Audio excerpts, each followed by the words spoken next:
This is Women's History Month, the third Sunday in Women's History Month. We've got 2 more to go, and we've got some fun things coming up. But today I wanted to start with a story, a historical story that has often been subjugated to the closet and relegated to the shelves and forgotten.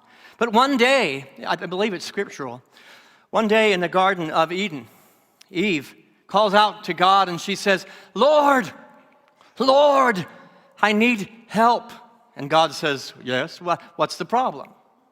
Lord, I know you created me and provided all this beautiful garden with all these amazingly beautiful animals, but I feel so lonely. I feel so lonely. And God says, well, I have a solution to that. I shall create man for you. What's a man? She asked. Well, he is big, he is fast, he is loud, and he is strong. And he will like to hunt things and to kill things. He may be a little proud, a little bit insecure, and a little bit self-admiring, and he has a tendency toward violence. He'll revel in childish games, kicking a ball around for hours. And he has a tendency to want to fight all the time. He won't be quite as smart as you, Eve, so he'll need your help and he'll need your advice. Okay, says Eve, sounds like a deal. What's the catch? What's the catch? Well, you can have man, Eve, only on one condition. What's that, Lord? She said. And God replied, he's insecure. Remember I told you, you're going to have to let him believe that I made him first. Oh, but remember, Eve, remember, that's our little secret, woman to woman.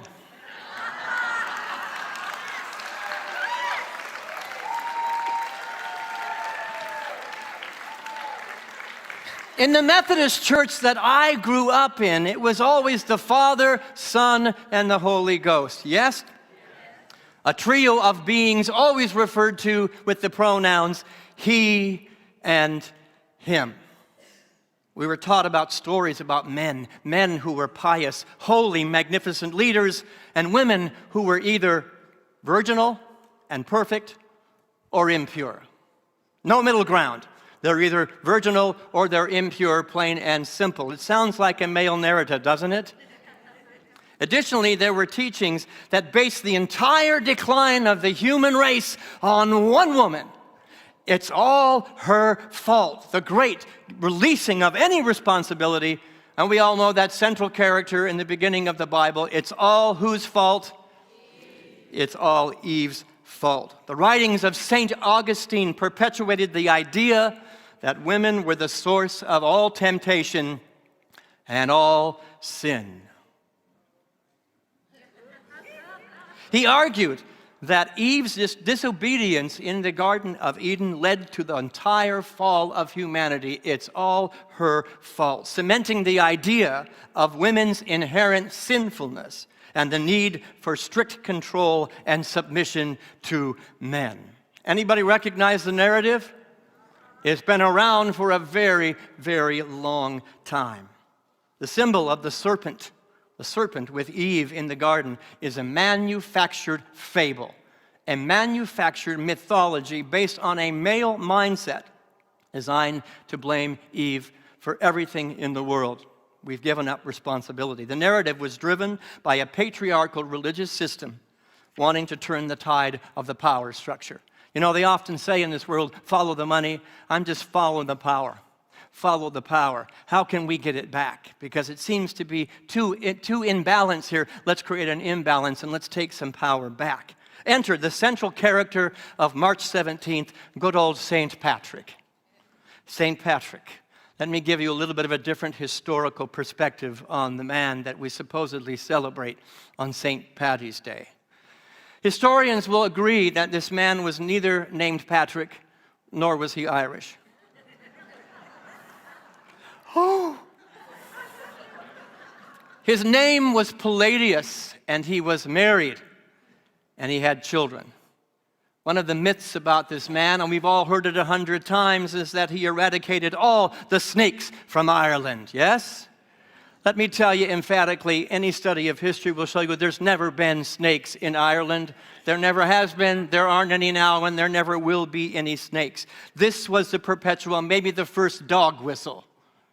This was the first code between men who wanted to gather some power back. The snakes are code representing the pagan, Celtic, and Druid traditions that honored the divine feminine. The story is an allegory. It's just it, an allegory that got fed into the mainstream narrative, very intentionally so. The mainstream consciousness disguised as something good. St. Patrick was so good. And man after man after man said, oh yes, St. Patrick is so good, when actually the man and his work and his ministry was founded in incredible violence. Incredible violence. What do snakes represent? Anybody study animal medicine out there? What do snakes represent? Transmutation, transformation. Snakes represent fertility, or the creative life force. So as snakes shed their skin, they are the symbols of rebirth. They are the symbols of transformation, regeneration, immortality, and healing. All characteristics of the divine feminine. And so, on behalf of all the goddesses and all the snakes of the world, they've been given a bad rap. They've been given a really bad rap. St. Patrick was charged by the growing patriarchal religious system to abolish any and all evidence of pagan thought. Any and all evidence of goddess awareness. He's reported to have burned and destroyed all Druid books, which in of itself is a myth, because the Druids didn't have any books. It is an oral tradition that still lives today. It's hidden, but it still exists today. It's a myth. What he did destroy were the stories and the practices of those that honored Mother Earth, of those that honored the divine goddess in, through, around, and expressed as all creation and all people, including Lester Herbertson, who has a very well-developed divine feminine. There's a goddess that lives in him just as there is a God. He confessed to praying to his male god, praying to God to destroy the Druids, that they would die off. All the old Druids would die off. And he has confessed publicly to the murder of over 800 of the Druids. And I think, well, that's ancient history. That's ancient history. But let me tell you, there's a lot of people on the planet that are praying for the destruction of somebody else, for the subjugation of somebody else, because they think different, they look differently, they believe differently, they act differently. So we're not that far removed from the times of St. Patrick. And so we get to ask ourselves, are we perpetuating a violent myth and living in it and as it unconsciously, or are we perpetuating a different idea and allowing a divine feminine to speak from within us? Only you can answer that question. But I'm saying on this St. Patty's Day, answer the question, and answer it honestly, intelligently, and regularly. He confessed to killing a lot of people. But let's go look at what Druidism stood for. What are the three tenets of Druidism? Anybody know? The three most important pillars of the Druid path. They are as follows: creativity, love, and respect. Oh, let's get rid of those things. They're terrible. Let's get rid of those things. They're awful. No, they're just people who honored the divine feminine, who thought love, creativity, and respect were a way of honoring life. These are all divine feminine traits, subjugated and put to the side as less important. Oh, we give them lip service, don't we? In our male-dominant religion, we give them lip service, but only if it's convenient for me as a man. Only if it's convenient for me. Religion began to morph into the understanding that it was much easier to convert people at the edge of a knife. Religion, in our history, came to the conclusion it was much easier to convert people at the edge of a knife, and it was men who led the way. Not about male bashing here, it's just recognizing truth. It's recognizing history. Now, the knives that we use today aren't necessarily physical, are they? No, but they cut just as deep. The subjugation of any individual, the marginalizing of any individual, and the divine expression that they bring to the planet cuts just as deep, maybe even more deeply than a knife. Throughout my upbringing, these stories were never told. St. Patrick was a hero. That's what I heard in church. And I heard that all the male leaders that gave me the Methodist Church were also heroes. I grew up in a very male-centric Methodist church, and I wished I had learned more about St. Brigid. St. Brigid. Sometimes people say Bridget, but Avril tells me it's mispronunciation. Bridget sounds so much more Irish to me. She was a softer and more gentle saint, the only female saint of Ireland. How many of you have heard about her? No, we hear about St. Patrick's Day, and we give him a holiday, and we get drunk, and we celebrate him. Yet maybe we need to look at the other saint of Ireland, St. Brigid. She was softer, gentler. I remember one of the first trips that I took to Ireland with a group of people from this church. Many of you were sitting in the room. And it just so happened St. Brigid's well was not on the tour. How could that possibly be? No, we're going to Ireland to go to the hill and look at St. Patrick's Cathedral, the monument top of the hill, a monument to male deities, a monument to male ministry. And it just so happened that Frank Rambo was on the trip, and he said, "Why are we not going to St. Brigid's well?" I don't know. It wasn't on the itinerary. It wasn't important. Well, luckily, Frank is a very determined man. And he says, I've investigated that we're literally 1 block away from St. Brigid's well. Is it possible? Anything is possible with the goddess, yes? And we had a goddess tour guide that said, "I was wondering why you weren't going there. Let's go there." And I had an epiphany, I had a revelation, and I had an experience of God 10 times greater than I did at St. Patrick's Cathedral.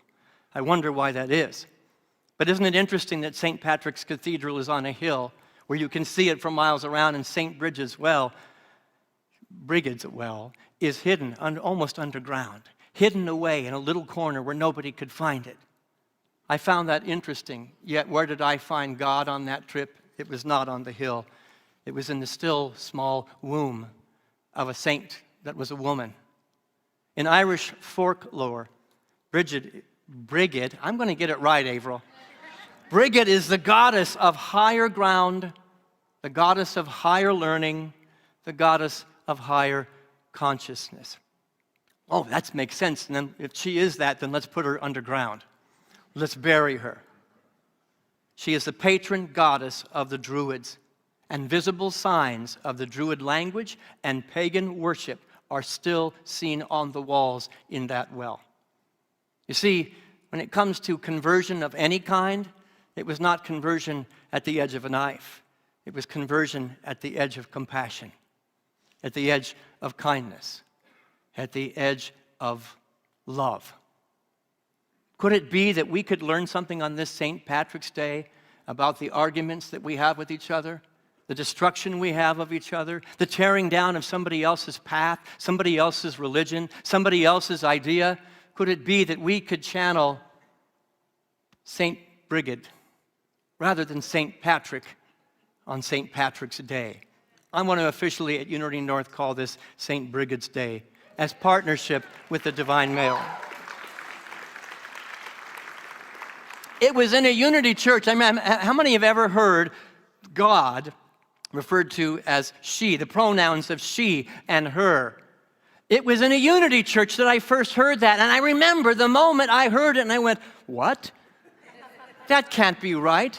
It wasn't that I didn't think it was okay. It was like I'd never heard it. My system of religion and religiosity and spirituality was founded in a male context. Everything was he and him. So it was foreign to me. I don't want it to be foreign anymore to me. Because now we're going to put feminine and masculine on the energy of God, knowing it's all just one. But I invite you to know that same energy of one within you. Since the inception of time, the spiritual concept of the divine feminine has been equal counterpart to the divine masculine. Religion as we know it today doesn't seem to be remembering that. For a shorter amount of time, people like St. Patrick and the popes that subsidized his ridding of the snakes has dominated organized religion. The male authors of the Old and the New Testament, as well as the Quran, wrote history to reflect male values, their own values, and created their own laws in the favor of men. Plain and simple. Let's just call it out, folks. It is what it is. It clearly placed men above women. But the men didn't stop there, because then they told everybody, well, this is God ordained. See, God spoke to me, because God only speaks to the men. God spoke to me and said, this is what the ruling authority should be. We created God in our image, but he was a man. It's time to reverse that process. That original picture I put up there, I think it was Ariana Grande who was on the earth, but all the goddesses and Ariana Grande receiving the music of the goddess. I'm saying the time has come for us to channel the divine feminine and bring things back into balance. To bring things into a place of equanimity and balance. It's okay if she says amen, and we want to clap, because it needs to happen. Amen? In Christianity, a residue of the goddess remained. That just a little shred of the residue in Christianity remained, known as what? Mother Mary. But she had no power. And as you read the scriptures, you know, it's clearly what we said earlier in this Women's History Month. She's at the beginning. She's a central character at the beginning, giving birth. And then she's pretty central at the end on Good Friday. But where is she in the middle? She was there. She was there. She was cooking. You said it, not me. She was cooking, and she was cleaning, and she was subjugated to the kitchen. I don't know if that's where she was, but I do know that she was there and she got written out. But there's still a shred of understanding of the importance of the divine feminine as Mother Mary, but she has absolutely no power. The Catholic Church teaches us that since men were the only acknowledged apostles, we'll get into that next week, the women behind the men, but the men were the only ones that were acknowledged. They have the ability to be priests, but not the women. Oh, it's just the way. We followed the threatened ego, the male ego of the apostles that failed to recognize that Mary was the favored apostle. She was the favorite apostle. She was the trusted one. She was the confident, the right and the left hand of Jesus. So what do you do? What do we do if we can't handle somebody else being in their good? Let's call them a name. Let's see. What could tear down the divine feminine? I know, let's call her a prostitute. Let's call her a whore. Yeah, that'll work. And then man after man, generation after generation, put Mary Magdalene in the place where she did not belong. Put her somewhere on a shelf, forgotten, but not forgotten at Unity North. The Catholic Church teaches us that since men were the only acknowledged apostles, only men could be priests, and the Quran and the Islamic tradition did the same thing. Only men can be imams. And it wasn't until 1935 that a woman could hold the title of rabbi. 1935. And that to this day, the Orthodox Jewish religion has problems with female rabbis.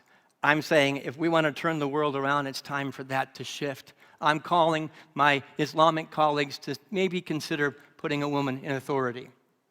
I'm calling my Christian colleagues and saying, let more women lead. Easter, I hear the hands of women clapping in the men are, I'm not too sure where he's going with this. Easter, we are in the Lenten season, a wonderful season of Easter, yes? Easter is a symbol of a system that did not embrace the earth-based traditions and rituals, but hijacked them under a male-dominant deity. Easter was a celebration of what? Spring equinox. The spring equinox where the divine goddess was honored. I mean, anybody know the name Emperor Constantine? Yeah, another man, there was a groan there. Emperor Constantine, boo. It's like the villain entered in. Boo. He initiated the Council of Nicaea. You ever heard that? A lot of stuff happened at the Council of Nicaea. that stole Easter and put it on the first Sunday after the first full moon of the spring equinox. It's now ours. Spring equinox became Easter, and we created a narrative around this Easter experience. How about bunnies and eggs? What are they a symbol of? Fertility. What else? Rebirth, fertility, and new life. Spring, the divine feminine. The spring equinox centered around a goddess, and this was her name. Ostara, say that with me. And that also, known at the time, perhaps more popularly, was the name Istre. Istre. Did you know that? Sound familiar? Well, let's just change the syllable a little bit, and let's claim it as our own, and let's say Istra just becomes Jesus, and all about the apostles. And the journey from Palm Sunday to resurrection is all about male energies and male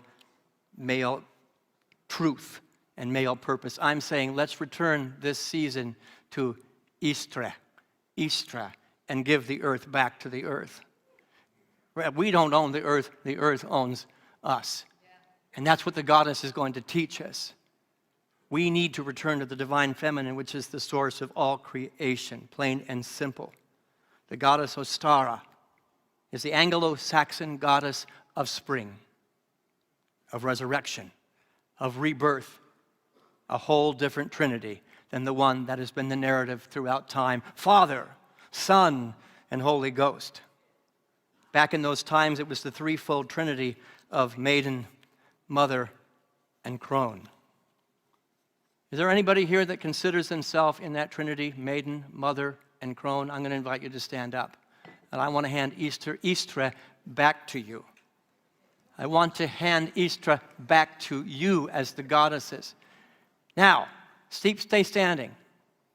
Does that divine feminine exist in everybody in this room? So, again, with the divine feminine within everybody in this room, please stand up as a symbol of the power you are claiming back to the feeling nature, to the essence of the earth. I think she deserves, after years and years of subjugation, a little more applause than that.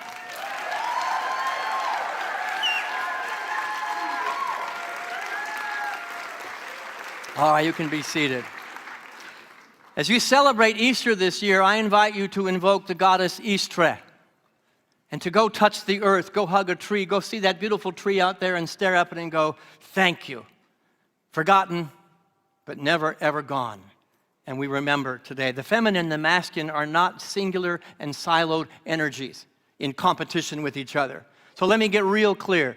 If it's come across like I'm bashing males throughout history, I don't want to do that because that would be a male-dominant, ego-centered thought to tear down in order to build up. I just want to build up the divine feminine to be in equal balance, equanimity, and harmony with the divine masculine.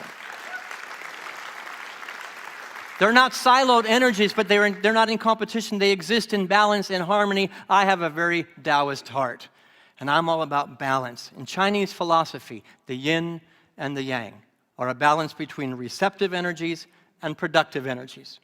Partners, they are a balance between introspection and extrospection.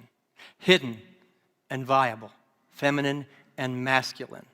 The earth itself absolutely does not revolve and evolve without the sun and the moon. Yes? Both are essential to the functions and the movement of the planet that is our home. The right and left sides of our brain work together in harmony. Yes? Anybody know anybody who's been all left brain thinking? That's where the human race has gotten. All left brain, analytical, logical, and we have sucked the poetry out of life. We've even sucked the poetry and the beauty that politics, oh my gosh, is he going to say it? Yes, there can be beauty in politics. But not when it's all left brain. It's all about competition. It's all about winning. I'm saying Istre needs to live in our political environment and bring something into balance and realize that compassion, understanding, and listening are essential to the government working at its highest and its best. So I'm calling for a balance in our minds, a balance on the earth, a balance within each and every one of us, and certainly a balance within the religious systems that for too long has been out of balance. That's what today's all about. It's about bringing the planet and our religious systems back into balance. In Judaism, I am calling for a renaissance of the Ruach and the Shekinah, or Shekinah, I believe it's pronounced. A resurgence of Tara and Kuan Yin in Buddhism. An equal honoring of Shakti and Shiva. A blessing of the earth as the living mother of all creation. When you go to look for Easter egg hunt, when you go to find Easter eggs or you're hiding Easter eggs, take a moment to get down and put your face close to the earth, next to the breast of Mother Earth herself, and call forth the divine essence of Easter before you celebrate Easter. And then there's Mary Magdalene. The band can come up now. Mary Magdalene. I'm going to talk about her a little bit more next week when we talk about the women behind the man. A woman that male leaders and apostles made into a prostitute because they could not handle that she was popular. That's easy. There's an easy out. Let's create a story. Let's create a lie, and maybe enough people will believe it. I won't get too political, but there's a lot of lies being told about a lot of people, and there's a lot of people believing the lies. And I'm saying when it comes to Easter and Easter, I'm not going to perpetuate a lie anymore. When it comes to St. Patrick, I'm not going to perpetuate a lie anymore, or I'm a part of the problem. Let's just bring things into balance.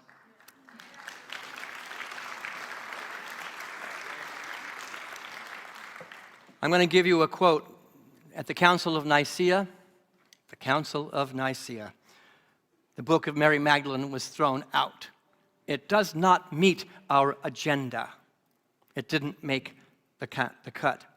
I want to give you a quote before I invite someone to come up and speak right now. It's from the Gnostic Gospel of Mary. And she writes this. Read it with me. Jesus, the compassionate, answered and said to Mary, Mary, thou blessed one, whom I will complete in all the mysteries, speak openly. Thou art she whose heart is more directed to the kingdom of heaven than all thy brothers. The kingdom of heaven is going to come through the feeling nature, the divine feminine within each and every one of us.